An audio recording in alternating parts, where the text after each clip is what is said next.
Welcome back. It's another stroll down the highways and byways of the declining and crumbling Anglo-American empire today. And as we turn the corner of news into the lay-by of abominations, as we escape the car of destiny and jump onto the pavement of decline, we turn the corner into an undisclosed location off a Titoite highway in the once and future Yugoslavia, and find a partisan by the name of Kit Clarenberg hunkered down in an undisclosed location. Kit, hello to you. Hello to you. AK's at the ready. Yes, indeed. I've got the tracksuit ready. You're already in the Balkans. This is now a Slav rebellion. Right. Yes. We join you today, good viewers, with the usual combination of like madness and admissions of guilt, tacit or otherwise, being brought to us by the imperialists. And of course, we begin, as we have so often over the past few months, with the stories coming from Ukraine. As we've discussed previously, now that the American ruling class has evidently decided that this bet was a losing option, they are now trying to extricate themselves from this. And as they try to do so, various admissions are made, which the Kit's reporting and commentaries from people like myself have been talking about for many, many moons now, which is, of course, the incredibly extensive nature of the American and British control over Ukraine. And specifically, this is, of course, a reference to the way in which the various different command structures in Ukraine have operated over the last several years, and the way in which the war has effectively been run by NATO officers. So we're just showing that on the screen with viewers now, so you can see the New Yeah. York News story that relates to this. Again, Kit, nothing new here if you've been following your reporting, but interesting that the New York Times has chosen to do this, what should we say, limited hangout now, don't you reckon? Yeah, indeed. And I think that yeah, it is hardly breaking news that the US has supplied Ukraine with extraordinary amounts of weaponry and been fundamental to the planning of many of Kiev's military operations, large and small. This has been, openly reported in the past. It has been occasionally admitted. But I think that what's new here is yes, the level of detail is quite extraordinary. And there are some very interesting nuggets and clues which we'll get into.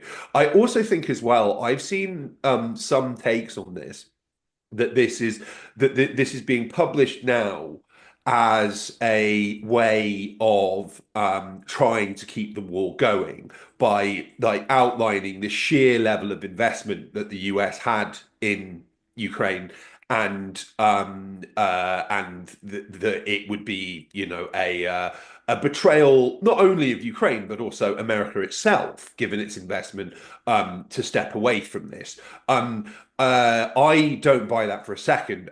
This strikes me very much as a kind of self-exculpatory post-mortem, of which the CIA and the Pentagon are so fond. Like we investigated ourselves for selling cocaine and driving the crack epidemic in the US, and we found ourselves innocent. And I think that this is a recurring theme throughout this is, well, the US did what it could, its hands were tied. But when the Ukrainians did what we told them to, they were on the verge of winning. When they diverged from our advice, that's where they lost. And I mean, this was a narrative that was also very, very prominent in the aftermath of Ukraine's failed 2023 counteroffensive, where there was a Washington Post post-mortem, which effectively concluded that it was all Ukraine's fault and they used the wrong military doctrine and tactics. And if only they had followed the Western way of war, that it might have worked out better. I think that some of the detail here is very interesting in terms of the creation of what was known as Task Force Dragon, which was quote unquote the entire back office of the war. It was this fusion cell in an American military base in Germany, where representatives of Western militaries and intelligence services and most US intelligence agencies, including their space intelligence agency, all got together to produce daily targeting information on Russian battlefield positions, movements, and they were helping Ukraine pinpoint the quote unquote ripest high value targets for Ukraine to strike with Western provided weapons. And there is a really quite extraordinary admission that the HIMARS, which were given to the US given to the Ukraine by the US with some fanfare, and are probably the single Wunderwaffe to be deployed in the Ukraine war so far that has actually inflicted damage on the Russians. But they've worked out ways of using electronic warfare and other methods to limit HIMARS power. The effectively it breaks down how each and every HIMARS strike by Ukraine was planned, directed and overseen by the US. They supplied the coordinates. They told you Kiev where to position their launchers and when to time their strikes. And that effectively Ukrainians were just pushing a button. To do so, they required special electronic key cards, which the US could deactivate at any time. So, and I might add as well that this article by the New York Times openly refers to the conflict as a proxy war.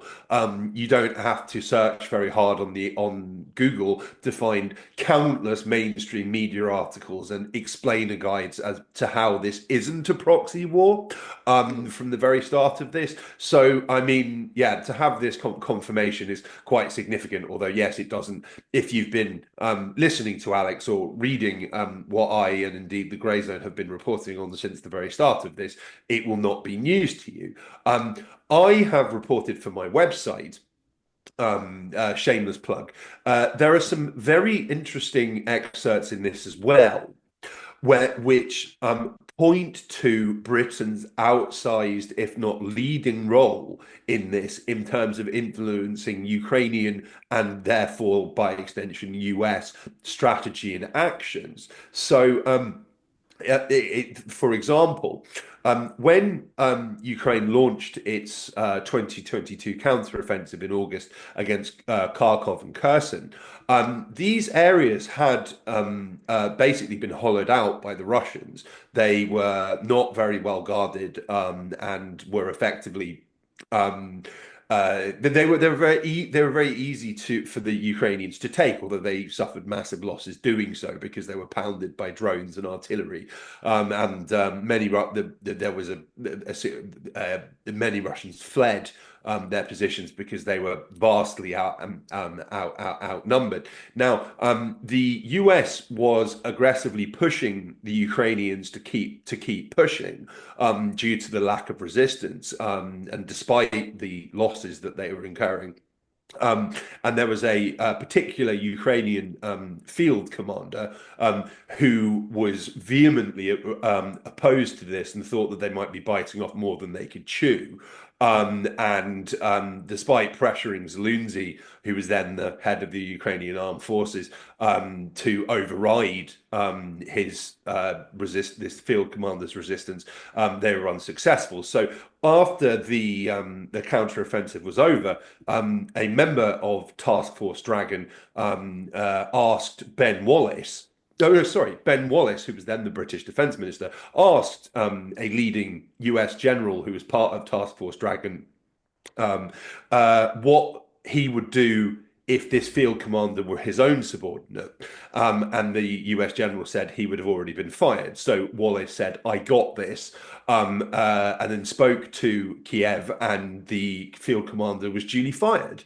And the New York Times notes the British had, quote unquote, considerable clout in Kiev and hands-on influence over Ukrainian officials. And it also notes that Britain had formally inserted military and intelligence officers into the country to advise Ukrainian officials directly, which the US didn't do. And so, yeah, it's quite clear that Britain's central role in this, which is again should be no surprise to people who've been following our work respectively and also together via Decline and Fall. This will not be news, but it's also it's also clear as well, and this was completely new to me, that the 2023 counteroffensive, which was much hyped, despite the fact that the US openly was rather skeptical that it was going to achieve the vast gains that were being touted by Zelensky, including recapturing Crimea. The British were the ones really pushing for this. Now we know, because Ukrainska Pravda has which is a US-funded pro-Ukrainian government outlet, that the British were particularly obsessed with capturing Crimea, and they were the brains, if you can call it that, of the Krinky disaster, which was an attempt to secure a beachhead in Russian-occupied Kherson, and in order to recreate D-Day. And so wave after wave of British trained Ukrainian Marines were sent without any air cover, under relentless Russian artillery and drone fire, to try and secure this beachhead in Krinky. And despite the fact that it was clearly a total disaster that wasn't going to work from a very early stage, it carried on for 9 months. So yeah, again, nothing new here, but very interesting. I do think that this is stepping away. This represents the fact that the US is stepping away from this, actually. Yeah, it's these admissions always come before the end, and I don't think it's a matter of them trying to desperately keep the war going. It's more of a matter of them throwing people under the bus as the as the thing slowly falls to pieces. And what it reveals is the narrative that's been sold to us, particularly by people like our friend of the show, Paul Mason, and Yes. others. Which is that this is a great and heroic fight for Ukrainian sovereignty and independence. This is all a total lie, because this, Yes. I mean, this reveals that the likes of Zaluzny and co. had minimal influence, as does Syrski now, as does Zelensky himself, over the way the war is conducted. If the US controls every single aspect of HIMARS strikes, if they control every single aspect of where the Ukrainian army goes and what it hits and what it doesn't, then, well, what independence does Ukraine have is the interesting question. If they don't control their own armed forces, they don't plan any of these assaults. They're planned according to designs come up with by British and American officers. They're directed to areas where the British and the Americans want them to attack. And what the Ukrainians do is the final stage, which is the firing, the fighting, and the dying. So again, where's the sovereignty and independence that they were fighting for exactly? Because it doesn't appear to exist. Then you get just to mention the so-called mineral deal, which Zelensky is apparently rejecting. But all that does is bring out into the open and confirm what is already well known behind the scenes, which is that the entirety of Ukraine, lock, stock, and barrel, was sold a long time ago in terms of control over it to the US, the British. In terms of farmland, Dutch agricultural companies are involved, as are French companies. So the entirety of the country was parceled up, divided up, and sold off a long time ago. The mineral deal, the only thing it really does is bring that out right into the open and be very crude about it. Whereas they're not hiding behind fancy phraseology anymore. It's literally, we are appointing a board to run your entire minerals sector. We will appoint all the people to the board. You can have some money, but basically we're running the show. And again, the objections to it from the American liberals and the British is not that this is theft, though some of them are saying that. Really, it's Trump's being too crude and too transactional. He should probably hide this beneath 10 layers of human rights rhetoric. So, but again, the question is well, where's this sovereignty and independence that Ukraine was meant to be fighting for? Because it appears that there's none whatsoever. This is a war where the Americans probably have even more influence over the Ukrainian armed forces than they did over something like the armies of the Republic of Vietnam, the South Vietnamese armies in the later part of the Vietnam War. So this is something totally controlled from Washington and London, which tells us, I think, that if the Americans really decide that they're getting out, then the entire Ukrainian state will fall to pieces because it's all underpinned by American money, by European and British money. And if the Americans pull out, then that's it, basically. It's all over. And everybody knows this, which is why the British and the Europeans are freaking out and desperately trying to find ways of keeping this going, because it's not a matter of the fact that if the Americans pull out, that the Ukrainian state can somehow stagger on. It's that if the Americans even downscale their involvement, the Ukrainian state will implode and they will all turn on each other like rats in a sack, basically, and the whole thing will basically crumble. This reveals that this Ukrainian state, no matter what deal the Americans sign with the Russians or no deal at all, which is still what I think is going to happen, this version of the Ukrainian state is absolutely fucked. It's finished. It's over with. And everybody can now see it, which is why you're getting these admissions in the New York Times. Yeah, and I think on the subject as well of the desperation of Britain et al. To keep the US in this, an interesting passage in the New York Times piece talks about how the Kursk incursion. Now, as I reported at the time, and indeed was openly admitted and advertised in the Western media, particularly the Times of London, this was a British operation which was explicitly intended to try and normalize overt Western involvement in the proxy war in order to, therefore, marking out Britain as a formal belligerent. And the Times reported that it was hoped that other Western allies, and by that they mean the US, would follow suit. Now, I noted at the time that that actually both in briefings by Biden administration officials, but also in reporting by empire journals like Foreign Policy, the Biden administration was actually very unhappy about the Kursk incursion and questioned its military virtue. Now, in this New York Times kind of limited hangout, that is reflected. That actually that they felt that the Ukrainians had basically overstepped the mark and were doing effectively the Americans set up what was called an ops box, which was a zone on Russian territory in which Ukrainians could fire US supplied weapons with US support. The Ukrainians that started, but then used that ops box for the Kursk incursion, which the Americans were very unhappy about, and it was a breach of the agreement. And there is one nameless Pentagon official who is named as saying that this, sorry, is quoted as saying this was blackmail.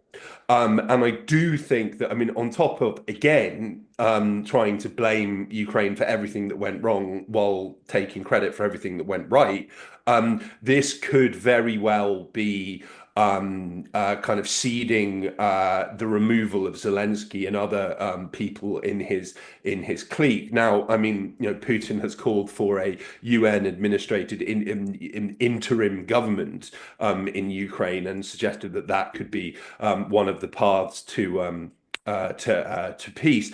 I can totally envisage this happening. I think that, yeah, like, as we've discussed on many times, Zelensky is a completely busted flush. At this stage, I think the only thing keeping him in power is the fear that he will be replaced by hardcore neo-Nazi elements who he already effectively represents anyway. So like, you know, this could well be seeding his removal in advance, because a lot of the language is in the section dealing with Kursk. It is, you know, very, very, very hostile, and it goes to great lengths to make to underline that the US was deeply unhappy about this and didn't want it, which I actually think is true, because they knew that the risk of escalation from this was absolutely massive, and also it was quite obviously going to be a suicide mission. And you know, we are now seeing the total collapse of this operation, with the BBC openly reporting that the Ukrainians are like fleeing, you know, by the truckload, and you know, enormous numbers of soldiers and mercenaries have been killed and captured. It is a catastrophic disaster that ranks among, you know, the biggest military failures in modern history, which is saying something. Well, yes, it's also as you say, a gigantic British failure Mm. in the sense that this was planned and executed largely along the lines designed in London by British officers. Though quite why these people are given any credence, given that the British haven't fought like a serious shooting war for many, many decades, and disgraced themselves in Afghanistan, even according to the Americans. Quite Mm. what expertise they actually have is an interesting question, and a question that remains unanswered by the arrogant fools who write in like places like the Daily Telegraph. They just take British military expertise as a given. But what the British are actually good at, if they're good at anything, is psychological operations, intelligence games, engaging in manipulation of your enemies, like terrorist operations and things like that. So Mm. what the Kursk incursion, I think, along with the Krinky operation, was really designed to do, where these were psychological operations directed at, well, multiple targets, principally the Russians, in the delusional belief by some of these British specialists that if we just give that damn Putin a good hard slap, you know, in some Mm. daring raid, then the whole thing will turn in our way, you know, or turn in our favor. Of course, it never does. Mm. Also, as we've discussed before, and this is something we should review in the near future, this is like very like much like the plot of something out of like that dodgy BBC show SAS Rogue Heroes, which is quite literally like the crudest propaganda job you could possibly imagine. But this is the kind of mentality that rules in Britain now, which is like the belief that, you know, it was weird tricks that won World War II, and not, you know, the vast Soviet armies defeating the Nazis. But just to return to the question of Ukraine here, the not only is this going wrong, but this is going wrong in ways which are now threatening to destabilize other European countries. And one of the things that could destabilize them is that if the Kiev regime does collapse, then you're going to look at like a massive exodus of you know, ultra right wing exiles into European countries, as we're seeing now, which is from this headline we're sharing with you, dear viewers, which is that the Czechs apparently don't want to see Ukrainian men who have fought in the Ukrainian armed forces. So that's quite a lot of Ukrainian men allowed into their country. Now, bear in mind, those who will be fleeing, this isn't exclusively, but I think it's largely going to be largely true. Those who will be fleeing a Russian victory will probably have an awful lot of baggage, an awful lot of Mm. crimes to their names, and also perhaps some degree of knowledge for some of them of the extent of European, British, and American involvement in those crimes. So I think there's two sides to this story. One of which is that the Czechs, well, there's a large scale anti-migrant turn all the way across Europe now, and the Czech presidency and the Czech government's reflecting that. But also, they don't want these guys who've been on these NATO training courses, who've been working with NATO officers, who know a lot of dirty secrets. They don't want them wandering around Western Europe telling their stories and mouthing off to Mm. people, because they know way too much that, if revealed publicly, could land a lot of politicians in the European Commission and also the European nations and places like Britain into a great deal of domestic trouble. But Kit, what's your take on this particular story?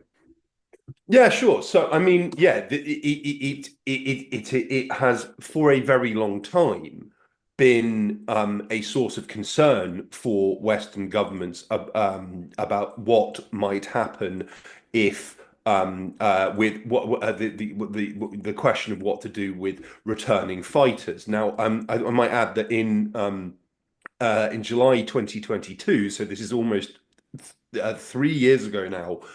My how time flies. Europol warned that the proliferation of arms and explosives in Ukraine is going to lead to an explosion in availability of high-tech weapons on the black market, and there are already indications that weapons sent to Ukraine are floating around in profusion. This is exactly what happened in the wake of the Yugoslav wars, and to this day, the former Yugoslavia is a key source of weaponry used around the world. But often by guerrilla fighters, but also by professional armies as well. But that same month, there was a report from the British Parliament's Intelligence and Security Committee, which contained a very brief and heavily redacted section on the risk of British citizens who had travelled overseas for extreme right-wing terrorism purposes, having been further radicalized by the experience and the likelihood they will have developed connections with others who share their violent ideology. The country they were visiting and who or what they may have fought was redacted. There are no prizes for guessing what they were talking about, which country they were talking about. And the committee warned there was no process in place to monitor these people once they got back into the UK.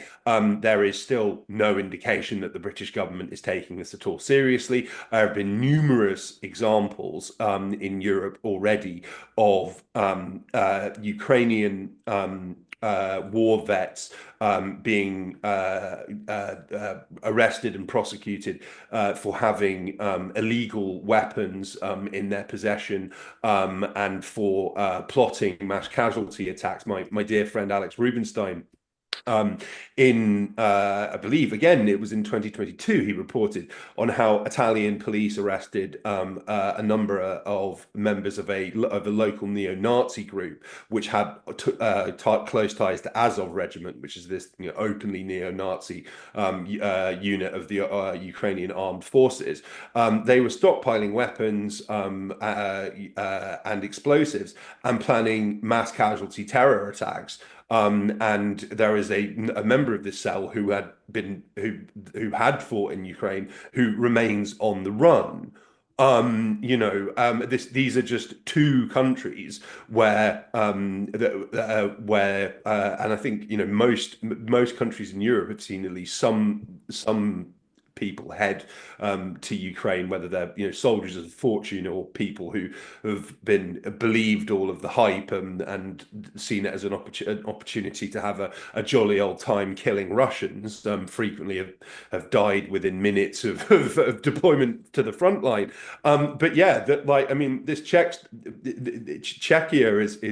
is particularly at risk of this, I think, because they have 400,000 Ukrainian refugees.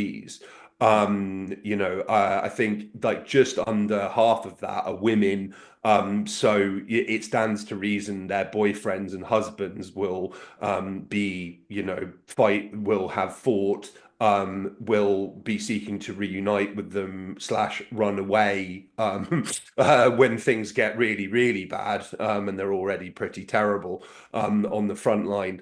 And so, this is a massive, massive problem. Likewise, Poland, which is taken in an enormous number because it borders Ukraine, has taken in an almost incalculable number of Ukrainians, both male and female. Since the proxy war erupted, and there is a huge. Poland has a very porous border with Ukraine, I might add, and there is a huge risk of people fleeing there. Now, I might add as well, that, I think, as we've discussed on prior episodes, already Ukrainians are putting getting very well developed stab in the back myths. I mean, we hear a lot about how Ukraine gave up its nuclear weapons when it never had nuclear weapons in the first place. It had Soviet nukes to which Ukraine did not have the launch codes posted on its soil. Where there is a lot of talk of how, well, countries like Slovakia and Hungary are losing the war by blocking financial and military aid, or not sending each and every last bit of ammunition and military vehicle they have to Ukraine. So, yeah, I mean, when this war does come to an end, and I think this, it could be sooner than we actually think, there's going to be a large number of battle-hardened, probably deeply traumatized former fighters with, yes, frontline combat experience, in many cases, neo-Nazi ideological leanings, who are going to be extremely pissed off and will want to vent their anger at people they perceive as having betrayed them. And again, to use the Balkan analogy, there for years after the wars in the 90s, there were numerous cases of people who had kept, say, a grenade as a memento of their fighting in the wars, who would go into a cafe, have a beer, and then just blow themselves up. There was, I think it was at the end of 2023, there was some horrific footage of a Ukrainian veteran who entered a town hall meeting in a part of Ukraine and just very casually tossed a bunch of grenades on the floor, which just exploded, killing several people and injuring many others. We could be seeing a lot of that in the very near future in a European capital near you. Yes, coming soon, or coming soon to be used by a potential Gladio operation near you as well. Yes, which is the only real career path these guys have open to them, which is organized crime and or undercover intelligence work. That, of course, is there's no barrier from one of those professions as to you're making it in the other. So organized crime and underground Gladio operations have historically gone very well together. And so why wouldn't that be the case now, given that the instability in Europe is only going to get worse? A use may well be found for these guys as direct agents of violence, provocateurs, etc. There's always something that a ruthless, experienced, and bitter man can be put to work doing by those in power, including, of course, those in old perfidious Albion itself. But we move to the next part of this, shall we say, tour through a catalogue of absolute failure, which is, of course, the eternal question of the deployment or otherwise of European, specifically French and British forces into Ukraine. And this has been going back and forth for a great number of weeks now, with Keir Starmer and Emmanuel Macron making very definitive statements that we're going to get deployed, and Macron doing his shit Napoleon routine, where he's like walking in slow motion around inspecting some French troops, trying to pull the Napoleon expression desperately and failing. Well, as we have stated here over and over again, unsurprisingly, this idea is sinking without trace, given that the British and French military have said, yeah, we can't do this, given that the Germans don't agree with it, given that the Italians don't agree with it, and apparently the Spanish don't either. That doesn't leave you with a great deal if you're planning some kind of major deployment, if those countries aren't up for it. So unsurprisingly, they're now seeking alternative methods to deploy. And Macron reflected this in a statement he made recently, where he's talked about not NATO forces deploying, not French forces deploying, but representatives of the French forces that would be there to oversee the peace, meaning essentially what they've got there now, which is a bunch of French officers and special forces who are there to nominally train Ukrainian forces. So this has all already been revealed to be like a ridiculous act of bluff. And now they're openly stating basically that they're shifting away from the ground troop discussion kit. Shall we, how many laps should we take on this victory parade of ours? I mean, like I just absolutely love the language here, which is, I mean, it's kind of like low key or Orwellian. Yeah, the peacekeeping plans have been jettisoned due to quote unquote challenges in implementation. Hmm. Yeah, I can't fly put like Superman due to challenges in implementation. I've not become a Yes. millionaire because of challenges in implementation. Like it's just it's really really quite amazing, and I actually think as well that what's interesting is that, I mean, and you mentioned um Macron trying to pull a Napoleon. He's also been trying to pull a Zelensky again, wearing like a hoodie and street clothes, so he looks like, and it's just it's about as cringe as that photo shoot where he looked very concerned and angry due to the war in Ukraine, which has been rather forgotten now, but it was very clearly staged, and he was Hmm. like, pretending to look distraught and angry and frustrated and whatnot. But I do think that this is basically it now in terms of what we've been forced to discuss on a weekly basis, about this kind of just this push me pull you toing and froing over the deployment of quote unquote peacekeeping forces to Ukraine,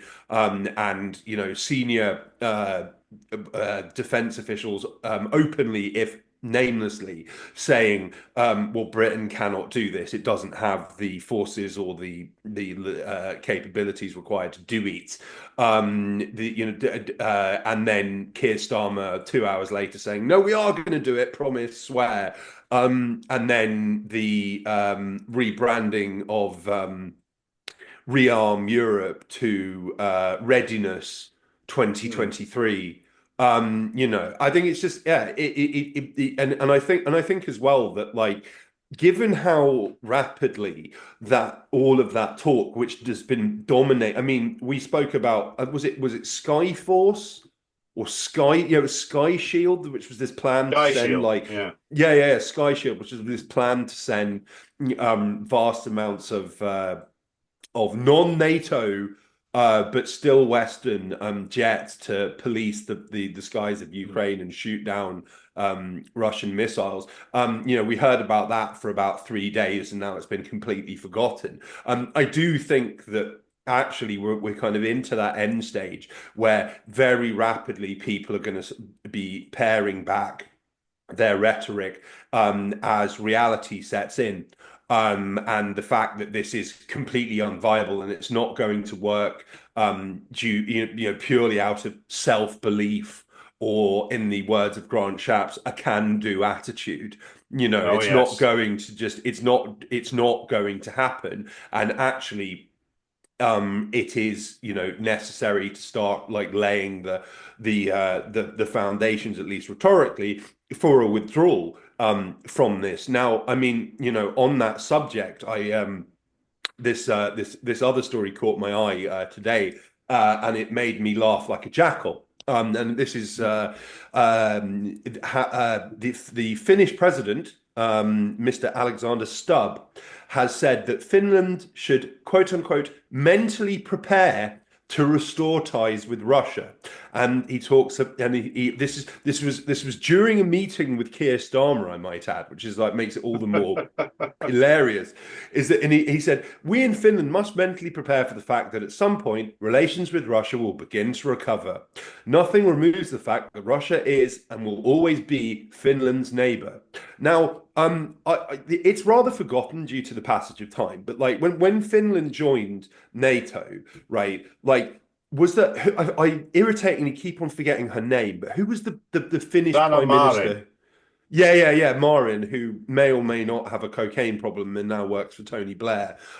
Like, she was being like profiled as the future of Europe, and Finland was getting all of this getting enormous amounts of praise in the media because throughout the Cold War it was neutral, although because of its proximity to the vast Soviet Union, it was to a significant extent beholden to the Soviet Union. So it was well aware that, like, well, I mean, we literally can't piss these people off, because there will be consequences for that. Now, yes, Finland joining NATO, which Putin said that he didn't care about, because it's not Finland that has been used to invade Russia in the past. It is Ukraine, that has been the entry point for invading powers from the West in the past. That there was all of this hype and this talk of this revolutionary epochal shift. Similar rhetoric was heaped on Sweden, and there was a lot of shrieking and hollering from Ukraine ultras about how this showed that the entire world is united behind Ukraine. And then we fast forward to today, and their president is admitting the reality that, well, actually, again, we can't really afford to be on a hostile footing with our much larger and more powerful neighbor.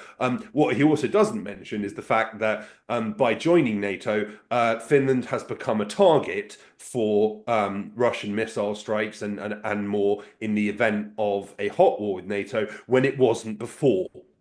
So Yes. they've actually just endangered themselves and also signed up to spending enormous amounts of money on crap US-made weapons that don't really work. I think it's just a really, really interesting contrast. I mean, what a difference 3 years. I believe we're coming up to the third anniversary of them joining NATO. That I think that all of that kind of mania that filled the media and social media about the after the outbreak of the proxy war, I mean, that's gone now. Yeah. I've seen a large number of, excuse me, I've seen a large number of Ukrainian ultras quitting Twitter. Jihadi Julian, the infamous Bild journalist who was all in on Ukraine, he states that he will no longer be posting on Oh, X. I'm shame. sure. I know. I think. There's probably about three people in the entire world, including his mother, who are sad about this. I've seen an enormous number of. I mean, like NAFO, the troll brigade. They seem to have just completely vanished. It's so, yeah, that actually, that I think that stories like this show that we are heading towards the end zone on this. And I mean, and meanwhile, we have Mark Rutte, the NATO Secretary General, who went from Ukraine's NATO path is irreversible and is not up for debate, and then is now, and fast forward to today, is saying actually we never promised Ukraine that they would join NATO. So I Yeah. mean, it's a small data point among a great many that this is just kind of over. Stubb, again, he was at this meeting in London, having just met with US President Donald Trump, which I think further reinforces that he was probably told in advance, look, this is over.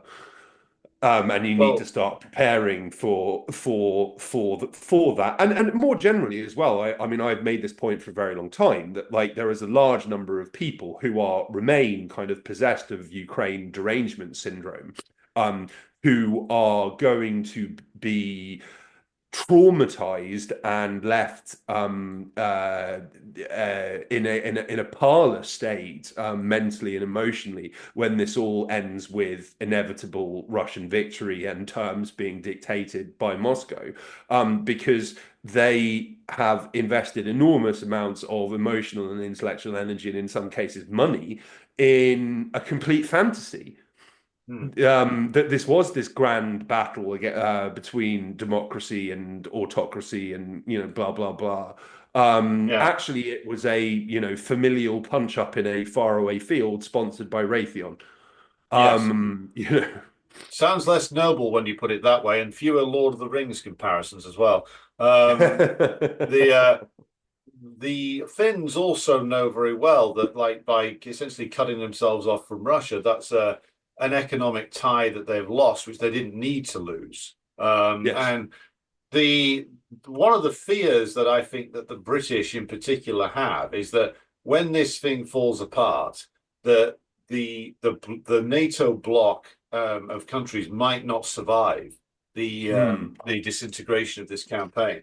So, meaning that what will happen is that the war will come to an end, and then there'll be the sudden realization of horror as to like the fact that well everything was thrown at the Russians and it didn't work. The Russians are still there with an increased and strengthened partnership with the Chinese and with Iran Hmm. and with DPRK, but particularly with the Chinese, the greater Eurasian economic partnerships, Eurasian Economic Union, Shanghai Cooperation Organization, all of these organizations becoming more viable and more crucial for the future of the world than stuff like NATO or the EU is. Mm. So one of the fears I think is particularly strong in London is that when this thing comes to an end, it will be very hard to hold together this shaky, very fragile NATO alliance when if the Western economies go into the almighty recession that I think they're going to, or the recession deepens, shall we say, that a Mm. lot of countries are going to suddenly think, well, what the fuck is the point of this? This was meant to be the path to peace and prosperity. It's brought us neither. We might as well do a deal with the Russians and the Chinese. And I think that is one of the things that they are certainly afraid of. Did you want to offer any comment on that, Kit? Well, yeah, I mean, I think that we might have discussed this on the show before, but like, I mean, likewise on the subject of the need to mentally prepare for things. It was reported it might have been a few months ago now that the UK was in the process of radically updating its official policy on China, which has been one of deranged hawkery that, like, at times has outpaced even the US's, rabid xenophobia. And I think that we discussed how there was a study from I believe it was January last year by King's College University, which is this very heavily tied in with the British state and has a war department with armed guards. And there is a profusion of people who end up working for the security and intelligence services who are alumni of King's. They published a report which basically stated that the overwhelming majority, and by that I mean something like literally 90% of media reporting on China in the UK is negative, and even in stories which have some kind of positive aspect to them, it will crowbar in references to repression in Hong Kong or the non-existent Xinjiang genocide in order to counterbalance any positivity. And so like the fact that the UK is considering, after following the US's lead on wanting to decouple from China, is actually seeking deeper economic ties with China.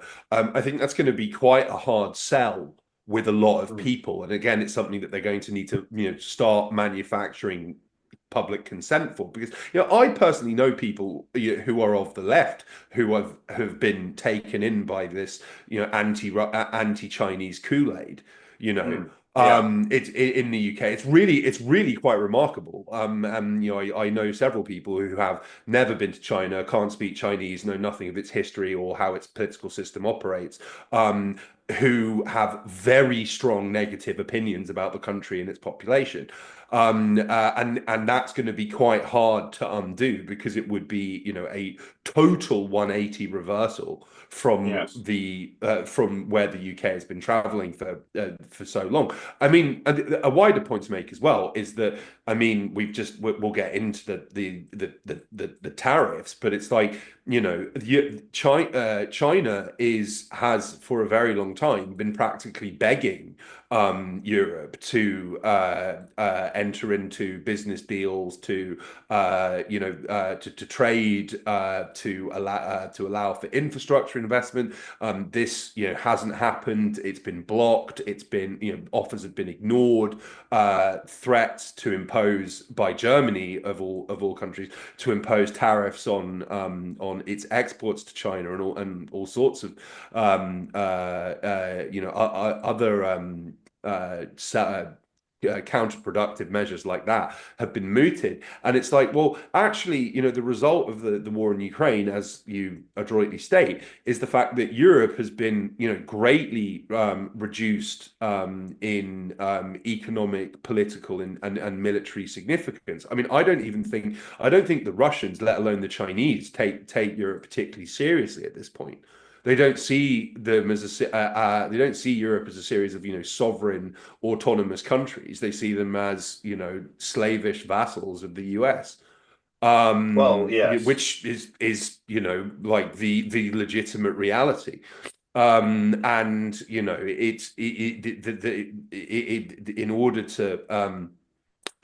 order to try and rebuild their economies, Europe is going to probably be heavily dependent, or is going to at least try to be on Chinese economic power. Yes. Yeah, it's quite remarkable. Well, I think it speaks to the fact that there are some people in the British ruling class and their intellectual circles who are a little bit smarter than the deadheads who are still thinking and dreaming of Singapore on Thames. They realize Mm, that to survive, they're going to need some kind of internal investment into the country. That's not going to come from the US. The US isn't about that. They will be about mm, asset stripping as much of Britain as they possibly can, along with everywhere mm, else, to hoover up wealth for their own system. The real investment will only come from the Chinese, but the Chinese, if you're going to go over there with a begging bowl asking for investment, the Chinese are going to rightly say to you, well, why are you still pushing all these negative stories? Why are you still trying to fuel a color revolution in Hong Kong to yeah. no success these days, but they're still trying? Why are you still pushing the fake Uyghur genocide story? Um, and so eventually the British ruling class is going to have to make a decision, which is that do they essentially humble themselves in order to try and like stabilize their own situation and secure investment from the Chinese? Do they essentially break with the US over hostility to China? Or do they go all in with the US on this final sort of roller coaster ride to extinction? Because this is the choice. Some of them clearly want to repair relations with the Chinese, but would love to still get a color revolution in China, would love to still break up the Chinese state, would love to see the CPC removed from power. None of these things will happen. None of them. So, like, some of them have got to have realized by this stage that, well, maybe we should switch tactics, do something else, because the previous policy is just totally and utterly failed. It will be very interesting to see where this goes next, and I think the end of the Ukraine war will bring us an evolution of this question into even an even more interesting direction. Now, let's have a quick change of pace here because I think every episode of Decline and Fall needs a comedy story, Yes. and every episode needs a little of light relief. And also like we need to track the incredibly brave work of political dissidents inside the United States, none braver than a certain Mr. Timothy Stanley, and Oh. Timothy Snyder. Sorry, Jason Stanley and Timothy Snyder, two experts on fascism, apparently, who have fled the US for the much less repressive and in no way compromised nation of Canada to hide out from the Trump administration. Now, Snyder is notorious in certain circles for being like a rabid enthusiast for all kinds of like US invasions and regime change operations, for putting out like a view of fascism, which is basically cartoonishly wrong, for being wrong about all kinds of very important world events. He has now decided that fascism has come to America in the form of Donald Trump, um, proving, of course, that he knows nothing about fascism and why it comes about. To him, fascism is merely a set of aesthetics. It doesn't seem to have occurred to him that he has been effectively supporting fascists in various different places around the world as long as they were allied with US interests. So quite what this is, other than a sort of an ego-fueled strop, I'm not sure. But this is our comedy story of the week. Kit, your response to these brave US dissidents and their heroic flight to Canada. Well, yeah, I mean, this just caught my eye because, I mean, anyone who has been following the war in Ukraine will be familiar with Snyder and his routine emanations, which amount to about the worst possible takes on international affairs, and yes, fascism and Russia and all sorts of other topics, which is frequently very competitive categories. Right.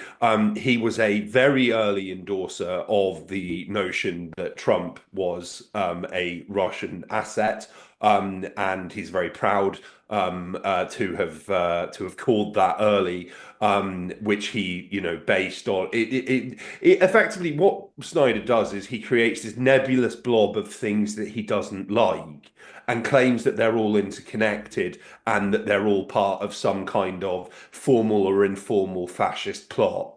And so, yes, he's now fleeing heroically the US to go to Canada, where they have huge restrictions on media. They were absolutely brutally crushed opposition to COVID measures, and people peacefully protesting against them.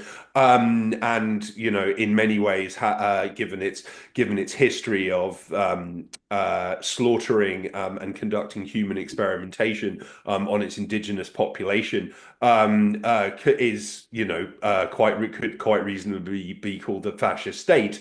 It was not so long ago that the Canadian Parliament gave a standing ovation to a Waffen SS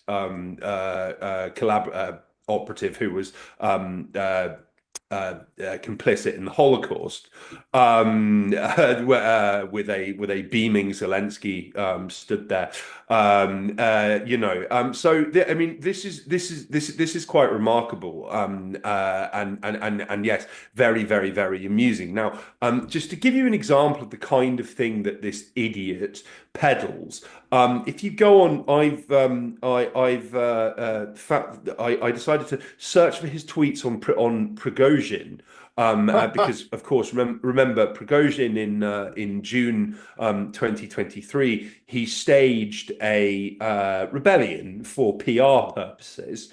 And there was a large number of kind of beltway bandits, and people like Michael McFaul and Anne Applebaum, who pronounced that this showed that Russia was in a state of civil war. His Snyder's posting on this was somehow almost worse, and was saying that suggesting that he had mass civilian support. He's meeting zero resistance. There's going to be like another battle for Moscow. And yeah, suddenly became a huge stan for Prigozhin because he was anti-Putin and therefore anti-fascist. And this is just one example of like where he got things so spectacularly wrong, and yet he remains this unimpeachable and very voluble quote unquote Russia expert routinely cited in the media. And I mean, it's quite remarkable that it's taken like Trump's re-election for him to run away from the US, not anything else the US has done over the past since it's throughout the entirety of its existence, really. Well, yes, and the big thing I always find with these characters is not only is it the fact that they have no real problem with brutality, they have no real problem with like mass slaughter. The problem that they have with Trump again and again is just the fact that he's too obvious about it. That's literally Yeah. the biggest problem they've got. It's like Barack Obama infamously dropped more bombs and droned more people than George W. Bush ever did. But the liberals at the time were screaming about how great he was and how great it was to get away from Bush simply because of a question of aesthetics, which is essentially what the liberals, the sole demand that the liberals and quite a lot of the left in America has for the bourgeois politicians, which is, can you make the aesthetics good, please? Can we have like a Yes. nice, cheery rainbow flag waving imperialism and not just like a sort of crude gangsterish imperialism, which is open about its intentions? Um, Literally, like the only real difference between like Trump and Biden is that Trump is coming out and doing things in the open that Biden did covertly. So, like, the difference in policy on Ukraine is a real one, and we've discussed that already. But like over Israel, for instance, all Trump is doing is again out in the open what Biden was doing undercover, which is plotting to expel the entire population of Gaza into places like Somaliland that we discussed last week. Again, Trump does it openly. Biden did it covertly. Uh, Trump openly plans for a war with China, which I don't think will happen. It would be a disaster if it did. Biden was basically pursuing the same policy, which is the much fabled pivot to Asia. So people like Snyder just like see these like various different aesthetic differences and like have a freak out about it. Or perhaps he always had a job at the University of Toronto lined up, and he's decided to go and take that with a side order of melodrama that Mm. will be good for his next book sales. But Snyder is an alleged historian who writes books about like how Hitler and Stalin were twin evils. Now, Mm. if you're at all familiar with the way in which history has gone in the Baltic states and Poland and Ukraine itself, the idea of fascism and communism as being as bad as each other, this was a big one in the 90s and the 2000s. And where it ultimately leads to, though, is that the people who advocate this historical point of view eventually what they come down on the side of is that they prefer fascism to communism. That's where this Oh, argument yes. always leads. First of all, it's equate the two. Then it's say fascism was justified by the evils of Stalin. Then it's say, well, fascism was good actually. So Snyder himself is putting forward what are objectively pro-fascist arguments in his books and has been doing for quite some time. So if Trump really was a fascist, an American fascist, you'd have thought that Snyder would have been on board with him.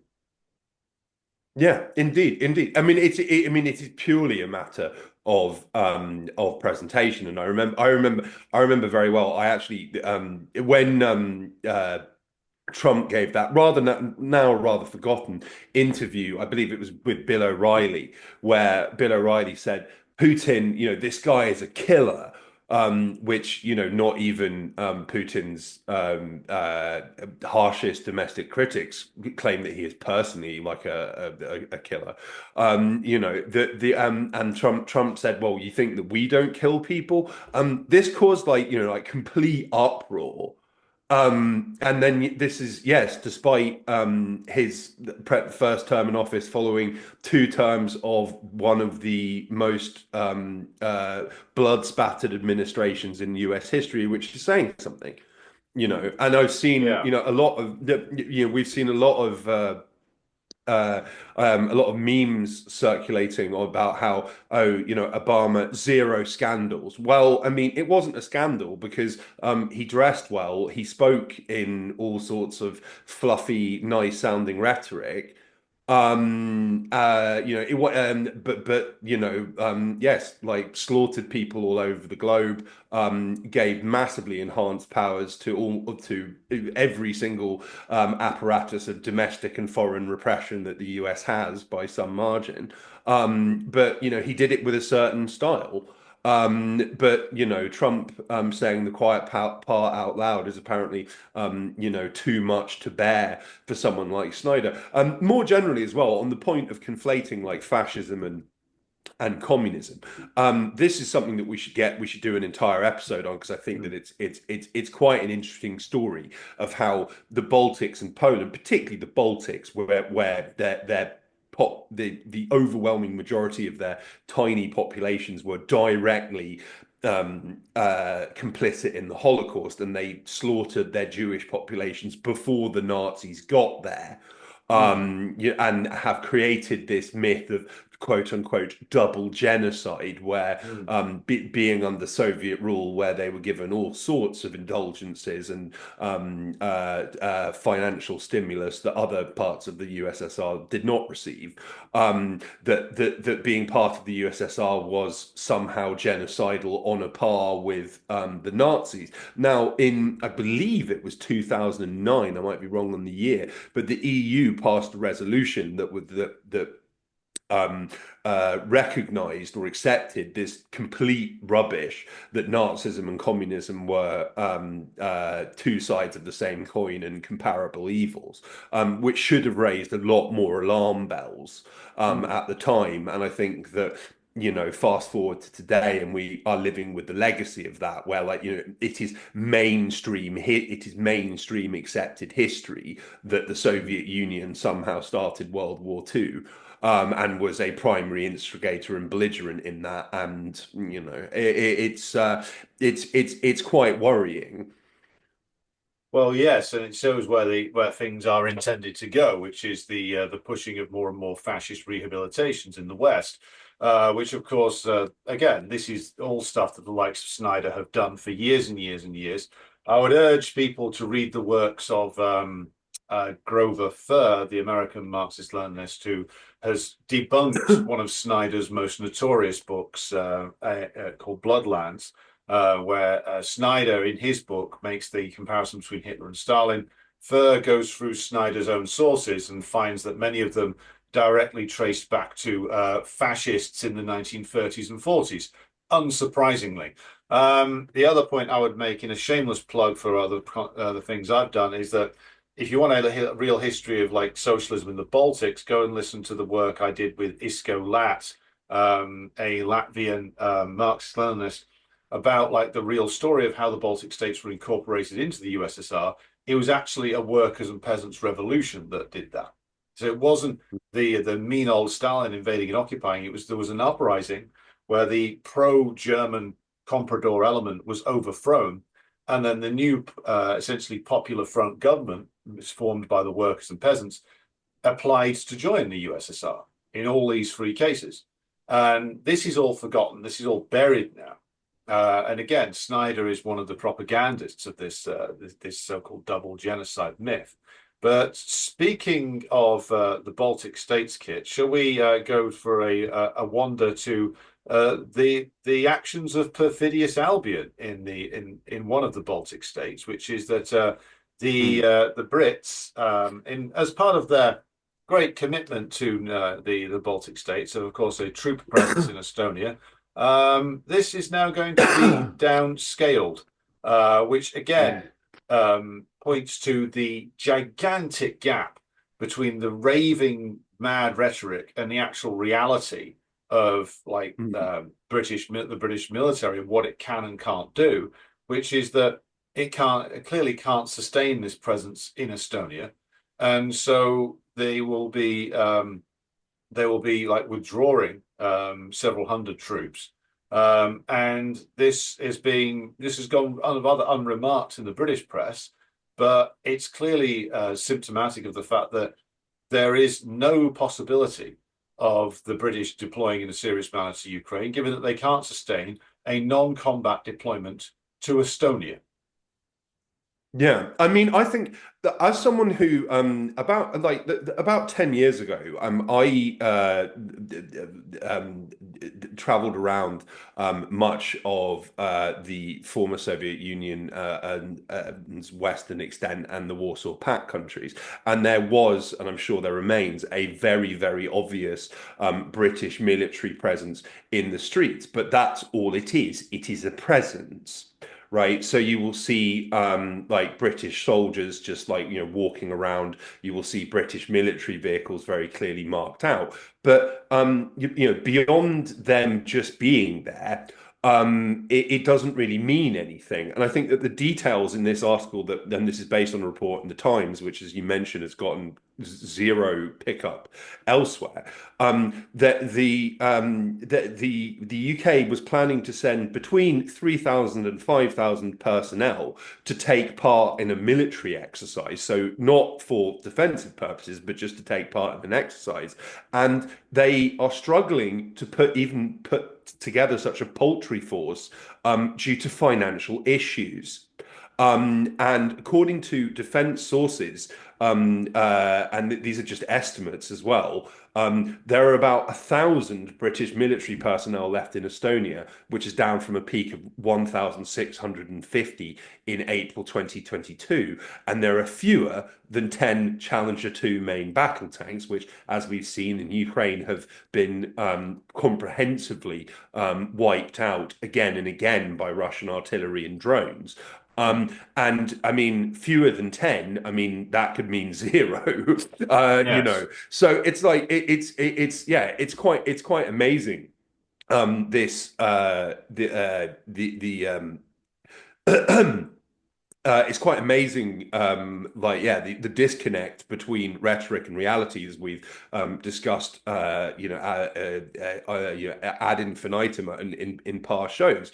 Like John Healey and Keir Starmer have both made a lot of very loud pronouncements about like the need to boost Britain's presence in the Baltic states, and have made all sorts of pledges to increase deployments, as this is, the front line of a potential war with Russia. But then they just struggle to send anything and anyone. And I might add that this is to render this all the more farcical.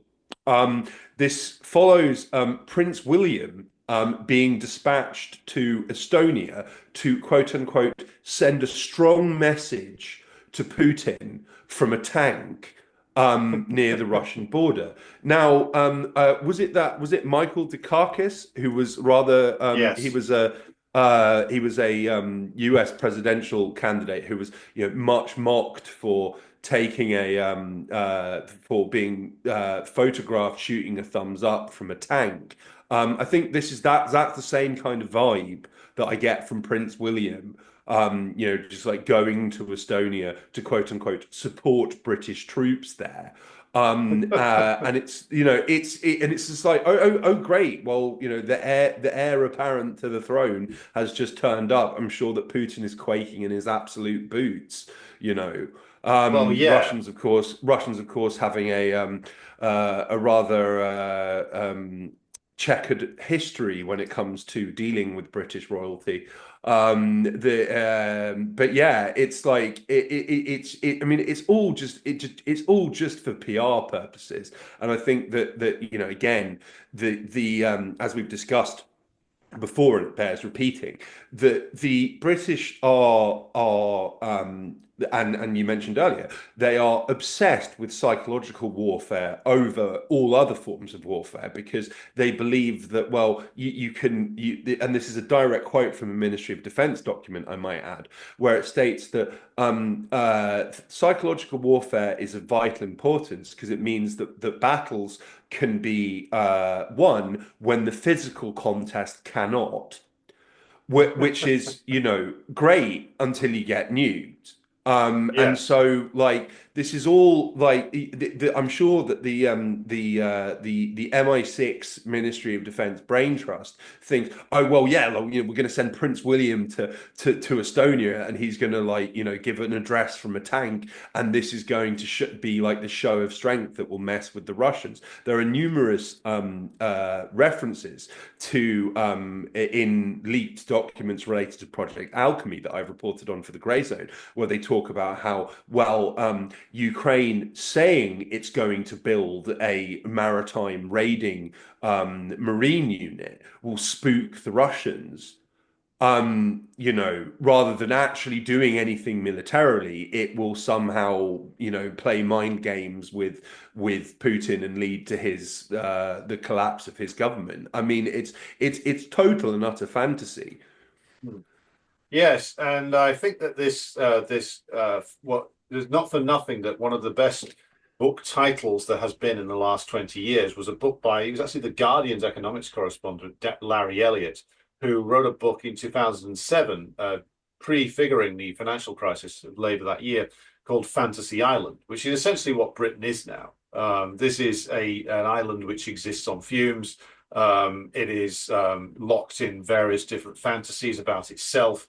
And the overwhelming feeling amongst the wider population is either one of anger or depression or a malaise which has set in.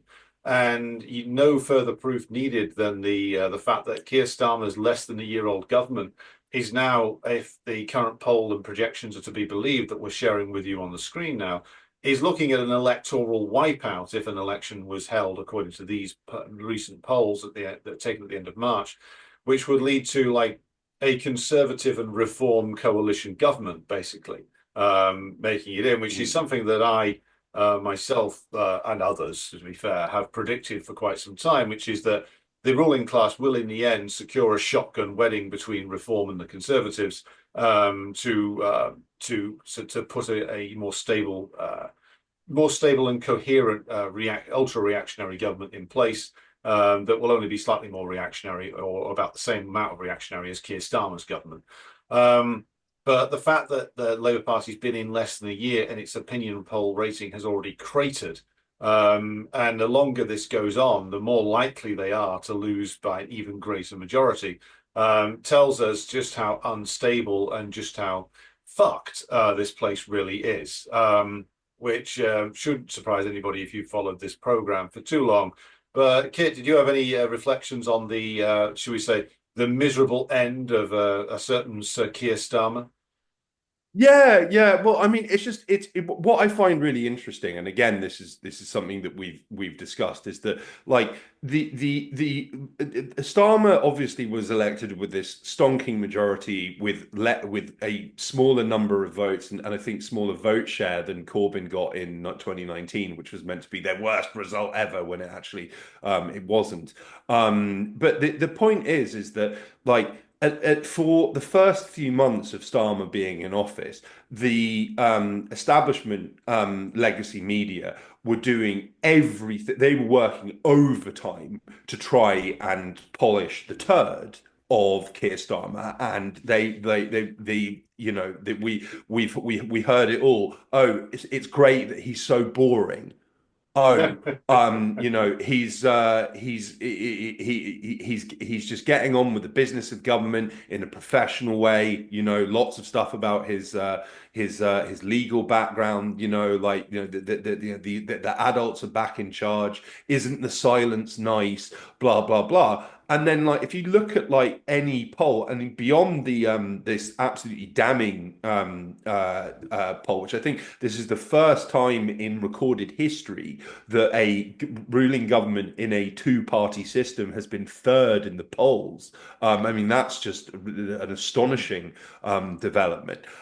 If you look at like polling on individual issues, whether it's the economy or other issues of concern to the public, they are like it's close to, again, 90% of people think that they're doing a terrible job. As we've discussed, there is talk of parachuting in Wes Streeting. I saw recently there was I forget which newspaper it was, but it stated that Wes Streeting was Labour's secret weapon and was going to connect with the working classes. But then there was recently a Guardian article which acknowledged that actually, based on polling of Labour members, Wes Streeting was the least popular member of the shadow cabinet, which is saying something. I mean, this is got like Reeves and Nandy and all these other lunatics and idiots, and moreover, Wes Streeting was, within a few hundred votes of losing his seat to an independent pro-Palestine candidate who had no money, no institutional backing, no media support whatsoever. Mm. So Labour's secret weapon is someone who is probably going to lose their seat at the next election and is massively unpopular. Well, That's more revealing than they probably intended. well, yes, their secret weapon. They didn't see to do what though. If the secret weapon to finally destroy the Labour Party, then yeah, that's a very effective job that Wes Streeting will end up doing. The fact that you can look at Wesley Streeting, that any of these people can look at Wesley Streeting and see anything other than a smug plastic android who may or may not allegedly have a certain problem with white powder, then it just shows to show how completely out of touch with reality these people are. They think that again we come back to the aesthetics and the manipulation question. They think that the problem with Starmer is that he's too stiff and too unconvincing. They just think they need a better actor. Mm. The problem is not any of that, though. The problem is that the Labour Party just offers absolutely nothing to the great majority of the British working class and will continue to offer nothing. And by the way, the exact same problem will afflict Reform and the Conservatives when they get in. Mm. It's the only reason why Reform is polling so well now is because they're literally the last men standing who can portray themselves as change candidates. That's the thing. Mm. You've had, as I have mentioned before, multiple supposedly change-based projects pop up over the last like 10 years, all of which have been driven into the ground by the ruling class. So like you've had the first attempt at Scottish independence, you've had the trade union struggle sold out by the TUC, you've had the Corbyn project destroyed mainly by people in the Labour Party itself. You've had Brexit, which was essentially gone nowhere and done nothing.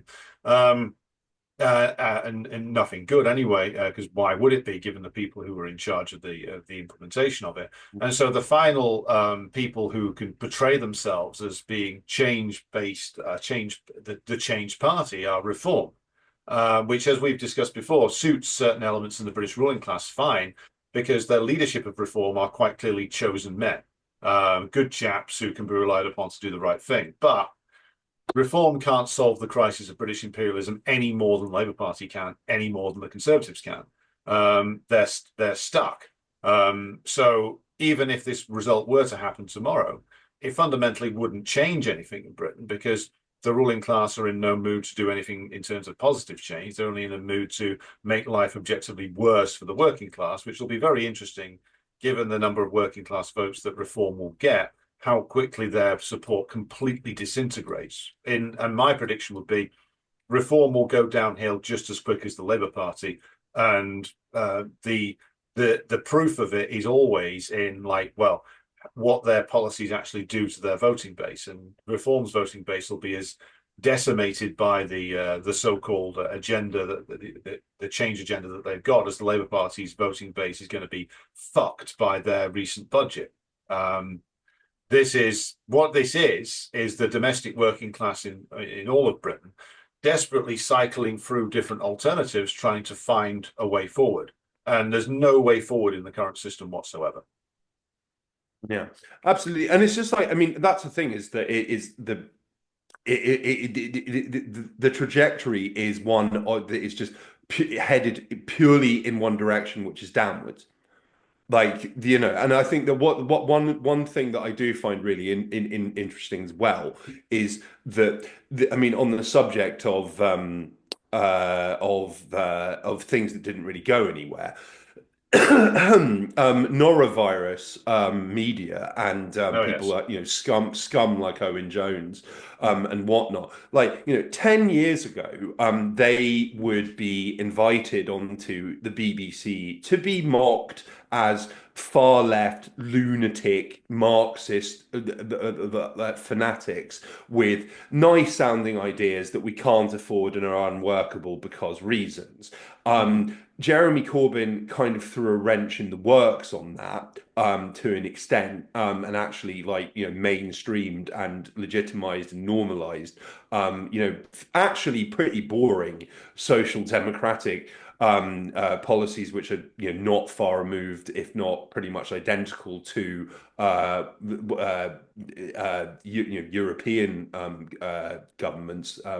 Like France and Germany, and whatnot, and despite all of that, taxes still would have in the UK still would have been lower than they were under Thatcher. But the point is that like all of these people now, they were at least 10 years ago claiming to offer something different or pointing to something that wasn't just the same with different rhetoric and rapping surrounding it. Now they have nothing to offer whatsoever, like at Yeah. all. Mm. Like and interestingly, their not only their mainstream, but also their kind of grassroots standing has fallen massively because people want answers and people want solutions, and they're not getting it from anywhere. They are Yeah. getting a lot of opposition and people saying how awful everything is without any serious discussion about underlying structural or ideological issues which have led us to where we are and are going to drag us further down.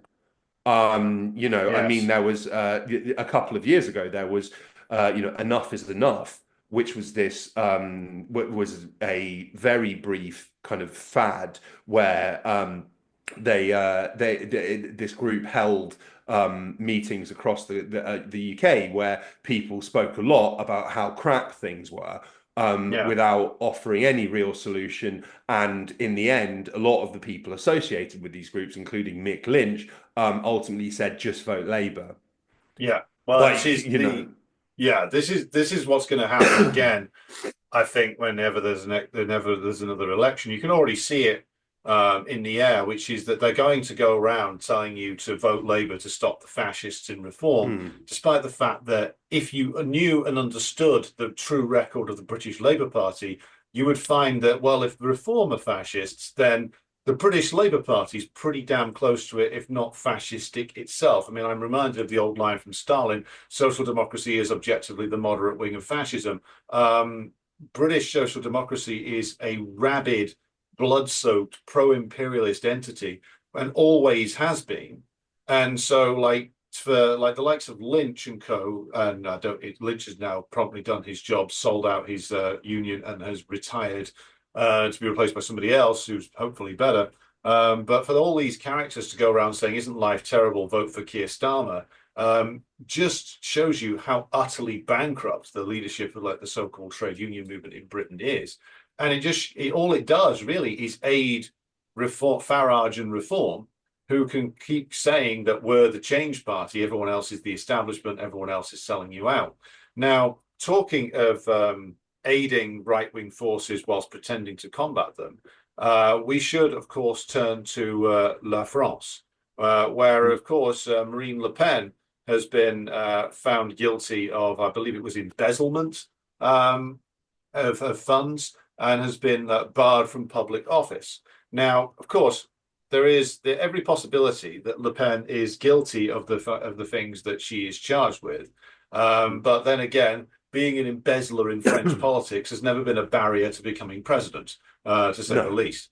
So what this is It's a requirement. It's actually a positive requirement for high office in Britain and France. What this is another example of a crisis within an imperialist country, because there are different factions of the French ruling class who are quite clearly fighting it out behind the scenes, and one of them quite clearly wants to suppress the Rassemblement National. Others in the ruling class are on side with Rassemblement National. The judiciary has taken a case which sees Le Pen dismissed from office and condemned. But this doesn't mean, of course, that her party won't win the next presidential election. So this is quite clearly a reflection of a deep crisis within France, a split in the ruling class, and they can't find an agreement on how to go forward. And this is only going to make the problem worse, Kit, isn't it? Yeah, I mean, I think that like this is that what I find really interesting, and I might add as well that like so just what Le Pen has been prosecuted for is using millions in EU funds which were given to her party for their standing in the European Parliament. And this money was meant to be used for staffing costs, etc., for their European Parliament contingent, and it was in fact used to fund their domestic political activities. This is absolutely standard across the EU. UKIP did this openly for the 17 years that they were in European Parliament. The British National Party wanted to get into the European Parliament because of this. This kind of loophole, as it were. I mean, on the subject of people being of corruption getting you into high office, like Christine Lagarde was found guilty of negligence in giving a 403 million euro state payout to a billionaire. She was not sentenced, and she now runs the European Central Bank. So quite clearly, there is a variance in enforcement on rules here. But I think what really struck me is in the BBC report, the BBC reporting on this. It reminded me of BBC reporting on of the overturning of Romania's presidential election last year. Where numerous figures from across France's ideological political spectrum are quoted as condemning this action. So like the current Prime Minister, Francois Bayrou, who is this centrist who was effectively installed by Macron despite a overwhelming victory for a left-wing coalition. He has stated that he is troubled by the ruling. Jean-Luc Mélenchon it has slammed the ruling. I mean, he couldn't be more divorced from Le Pen politically, and there's a number of other of French politicians quoted in this piece saying that it sets a terrible precedent for French democracy, and we shouldn't be doing this. And this is exactly what happened in Romania, where there were people who opposed Calin Georgescu, who was the kind of anti-NATO, anti-war outsider candidate, who is arguably Romania's rightful president. The voting was the first round results were overturned. He was banned from standing from office again. Another kind of anti-NATO candidate was banned from standing this time round explicitly because of her anti-NATO views, which is just quite remarkable. And I said at the time, this will set a precedent, which will happen across Europe, where if candidates and parties have the wrong views or the wrong policies, then they will find some way of neutralizing them. Now, Germany is now currently mulling legislation that would ban people convicted of hate speech from standing for office. Well, I mean, that's AFD, finished after, long-running debates about whether to just ban them outright as a party. Like this is gonna start happening like all over Europe because, I mean, as we've just been discussing about Britain, ruling elites are committed to a race to the bottom ideologically, the impoverishment of their populations, the evisceration of their industry, and other acts of self-harm in the interest of profit, following the US's example and lead on this. And like the only response is crackdown, censorship, suppression, and yes, one way or another, neutralizing people who veer too far off script. So like, I mean, we can obviously find Le Pen's views repugnant. This move is probably going to backfire and result in Le Front National winning next Yes. time round, as you say. It's going to backfire massively, and then the response will probably be just to overturn the result of that. Well, I mean, if we get to that stage, I mean, you can basically just watch the so-called liberal capitalist order hollowing itself out to the point where it just implodes because the this kind of maneuver just doesn't work. If the stated objective is to destroy support for Rassemblement National, then you are essentially going to end up with the exact opposite. The reputation of like the insurgent or the right wing forces that have emerged over the last few years. I mean, Le Pen's been also around a long time, as was her father. So she's a known quantity. And the other thing of it is that Macron has actually been going towards Le Pen's positions on immigration and other matters for quite some time now, and Le Pen has been going towards Macron's. So has been a convergence clearly between like the centre ground when it comes to French ruling class politics. Le Pen has been going towards it, and the centre ground has been going towards her. And so, like, what I was slightly confused about was why on earth they would do this now. But then you have to bear in mind that the state structures of the imperialist nations aren't all singing from the same hymn sheet all the time. They're divided. They're in a crisis. The different elements are arguing with each other about what to do and how to do it.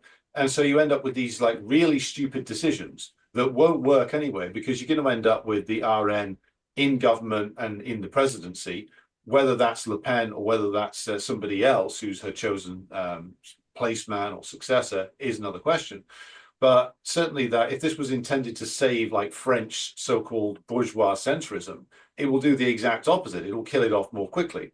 So great decision there, lads. But again, points to the fact that the disintegration of not just bourgeois politics in places like Britain and France, but like the whole EU project is proceeding apace, which is that if we just get a step back for a moment and look at the fact that the Ukraine war will come to an end, and all of these Eastern European nations will be confronted by the fact that they can either retain this shaky-looking alliance with an unreliable United States and a useless Britain, or they could make peace with the Russians and reach some new arrangement.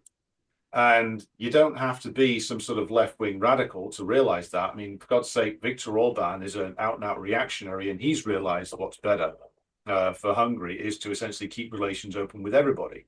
But this is the way it's going to go. And the fact that in Romania they chucked Calin Georgescu under the bus and tried to imprison him, again, all that's going to do is to mean that the next Georgescu is going to come along and be essentially more anti-EU. So we're going to end up with like a sort of Georgian dream scenario, which is that the more the EU and the authorities throw at like the anti-EU, anti-NATO candidates in the east of Europe, the more these forces become solidified around the idea that they have to reject at least elements of the EU and ultimately reject NATO.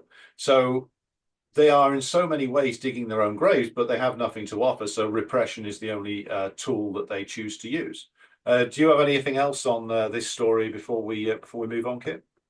Well, I mean, I think actually it ties in very neatly with something that I noticed as well, which is that Euronews, which is a very, very mainstream, very boring publication, decided to, apropos of seemingly nothing, publish a helpful guide to which countries pay police officers the most and least in Europe. And Northern and Western Europe rank among the highest in police salaries, while in Southern and Eastern Europe, salaries have improved in recent years.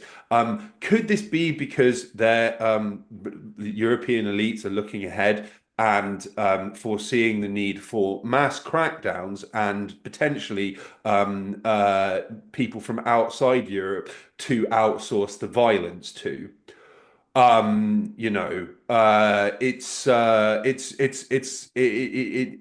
It's quite remarkable that they just decided, to just publish this with a very helpful graph of where you can earn most as a police officer. Germany, where there are brutal crackdowns on Palestine solidarity with women getting beaten and thrown around like rag dolls, is second. France is up there as well. The UK isn't included, but there's no shortage of domestic fascists who can be recruited for the purpose. So I do think this speaks to the fact that yes, that like the as I mentioned, the way that the European elites are going to respond to a rapidly impending surge of dissent and upheaval amongst the public is just brutal crackdowns. Yeah, well, it's the repression is all they have left to offer, and perhaps that might be a usage for some of those Ukrainian gentlemen who are going to be out of work pretty soon. Recruitment to a domestic repressive force, perhaps. But the other thing that they might like to do is to black bag people and disappear them. As this post from Armchair Warlord on Twitter shows, Mm, an exiled Ukrainian anti-Zelensky Ukrainian journalist, Kirill Molchanov, was lured in an intelligence operation over to Poland, and then was seized by the Polish authorities and handed over to the Ukrainian SBU. Again, like a cynical and brutal operation, one which would appear to be in complete contravention of all the supposed human rights standards that the Polish authorities signed up to when they joined the EU. But again, then this is the political question to raise here, which is that the Poles were a key part of George W. Bush's torture network, or Dick mm. Cheney's torture network, and David Miliband's torture network. And they were black bagging people and like throwing them in off the books prisons for the Bush administration for many, many years. And so this is exactly the kind of operation that the Polish authorities are long practiced in and have gotten away with, so that they would do this to a Ukrainian critic of Zelensky and the Maidan regime, who's been based in Russia, shouldn't exactly be a surprise, but it does show the kind of things that the European governments are going to be doing in the coming years, which is that they will just start black bagging their critics and sending them off to like indefinite detention somewhere. It will begin, as has the wave of repression in the United States, it will begin with those who are of non-citizen status, who can be rolled up and packed off to some black site prison somewhere. But ultimately, it will turn to different varieties of British citizen, people who can be arbitrarily stopped from traveling, people who can have their passport withdrawn. They've already set the precedent in Britain with the Shamina Begum case that they can just literally cancel your citizenship. So this is the only thing that they have in store for us, and it doesn't matter who gets into government, whether it is in France, Germany, or Britain, the agenda will be the same. It's all just going to be repression, repression, repression for the near future. And again, like the more as things get more extreme, the methods will get more extreme. But Kit, did you have something you wanted to come in with on this particular story? Yeah, well, I mean, I think the details here are just like completely shocking, and actually, like, as someone who, due to my terror detention when I flew into London in May 2023, and the subsequent similar, if not worse, experiences had by people like Asa Winstanley, Richard Medhurst, David Miller, and all sorts of other dissidents, and Craig Murray as well, entering and leaving the UK. Like the details of this are absolutely terrifying. So, a fake quote unquote anti-Zelensky NGO was set up to and was hosting a non-existent conference in Germany, to which Kirill, who is a prominent critic of Zelensky, was invited to. And yes, there were planned stopovers because he's living in Russia, in Turkey and Poland. The second that he touched down in Warsaw, he was arrested and then handed over to the SBU. And this was without, access to the most basic legal process to contest his extradition. The SBU is known for executing, disappearing, torturing people. Gonzalo Lira died of medical neglect and alleged torture in a Ukrainian prison for publishing information that Zelensky and the Western-backed Ukrainian government didn't like very much. And yeah, like, this is a breach of, multiple domestic and international laws. It's really shocking. It's basically flown under the media radar, and I think that's basically all that elites care about at this point, is whether things get picked up in the media or not. So the fact that it hasn't is like, they're probably thrilled about this, and it will encourage them to do it again. I mean, like I say, I am personally worried about travel. And when I cross borders, my heart is always in my mouth, because I don't know if I've been charged with some ludicrous offence under the many sweeping, overly broad and vague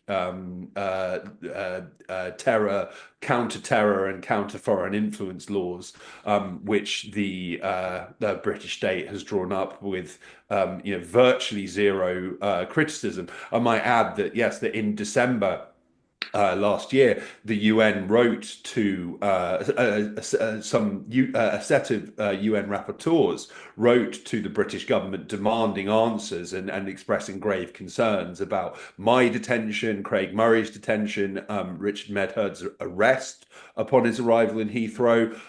They were given 60 days to respond. They not only didn't respond, they just ratcheted up the repression in the meantime. And then this is when David Miller gets hauled over by 8 counter-terror police flying back from Lebanon, and grilled extensively. Luckily he didn't have any electronic devices on him, apart from a USB stick that had a PowerPoint presentation about anti-Zionism on it, ironically.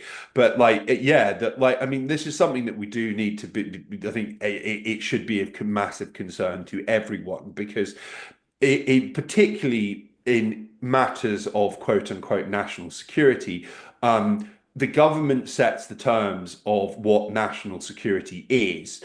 That is a nebulous and changing definition, at least in Britain. I'm sure it's similar elsewhere.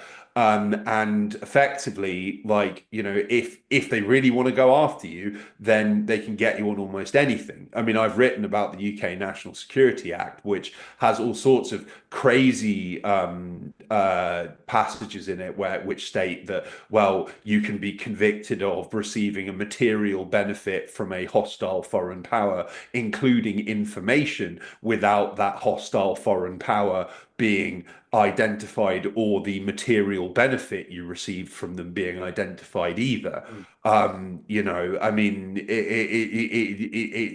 the implications are like deeply worrying, and this is not really being spoken about. I mean, I know personally people who are facing prosecution, or have received visits from the police in the UK for stuff they've posted on social media, because broadly what they said could be interpreted as somehow quote unquote supporting prescribed groups.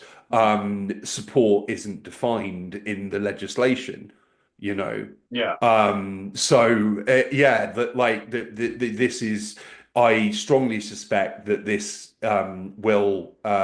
this is the first installment of something much wider. And it's like, it is rather forgotten that the CIA torture program, the full scale of it is still unknown. Like, it's been ruled that the full Senate report on the torture program will never be released publicly, like that, like a judge has signed off on that. But that led to because there were so many governments that were secretly involved in this, not just hosting CIA torture prisons on their soil secretly, like black sites, but also were handing over without investigation or question individuals to the US because they were on lists of potential terrorists. Like there was this case of an individual called Khaled El Masri, who was a German citizen. I think that he was born in Lebanon, but like he was a German citizen who was visiting Macedonia in 2003 because his name sounded similar to someone who was on the CIA's list of wanted terrorists. He was arrested, then black bag, taken to a CIA black site, brutally tortured, sodomized, subject to all sorts of cruel and inhumane treatment. They realized that they had the wrong person. And their response was just to they were like tearing their hair out, saying like, well, what do we do? And in the end, they just dumped him in a rural road in Albania with the Albanian government's consent, of course, without any money or any explanation about what of how he could get home. He was then arrested by Albanian police because he looked unkempt and like he could be a security threat. So it's just like, we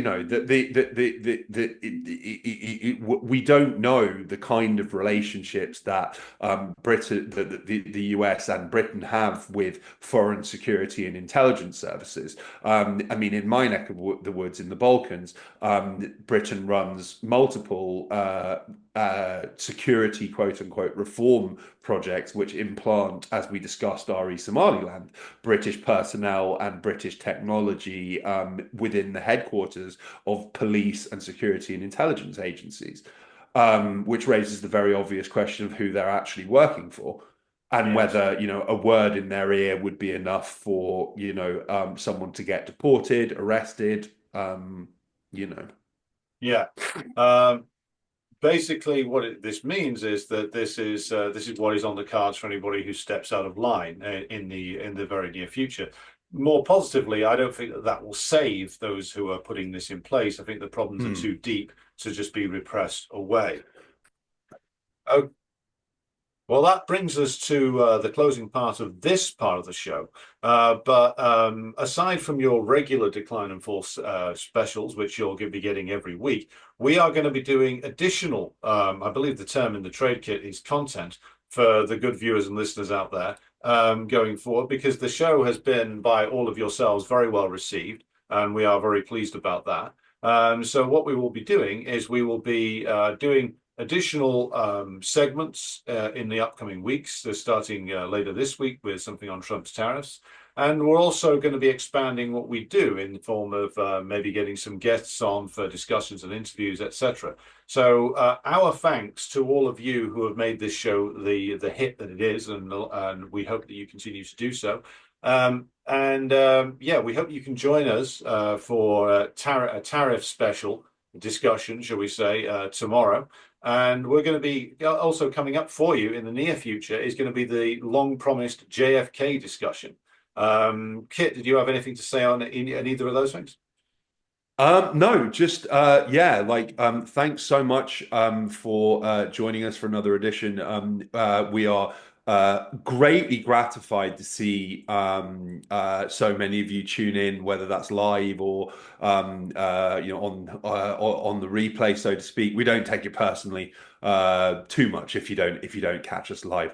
No, we have a number of ideas for growing Decline and Fall and bringing you more. I shudder to say this content. And which won't just it won't just be straight streaming as we're doing now. We'll have special episodes, maybe even like investigations type shows. So yeah, thank you for believing in us. Stick with us. A lot of exciting things on the horizon. God bless and keep up the fight. All right, thanks everybody. We'll be back with you again very soon.